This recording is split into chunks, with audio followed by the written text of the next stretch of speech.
Under trickle-down economics, it didn't matter whether you made things as long as you helped the company's bottom line. Even if that meant seeing jobs and industries go overseas for cheaper labor. Supply chains and key products moved overseas, like China and much of Asia. The entire towns and communities, from where I live all the way out there and through the Midwest, were shut down, hollowed out. I mean, literally hollowed out.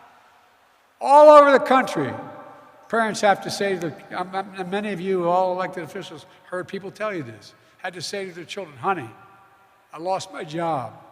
We can't live here anymore. We got to move. Trickle down also meant slashing public investment on things that help drive long-term growth and helped America lead the world in innovation. We used to invest 2% of our gross domestic product in research and development. By the time I came to office, that was down to 0.7%.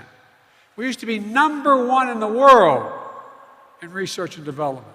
That's what we're known for. Now we rank #9 in the world.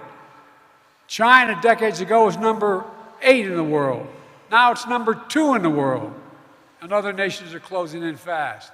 We used to have the best infrastructure in the world, roads, bridges, etc. But then we fell to rated 13th best investment in infrastructure. 2 to 13. How can you have the best economy in the world without the best infrastructure in the world? How do you get product from one place to another? I was out in Pittsburgh recently, the city of bridges. Bridges collapsing all over the nation.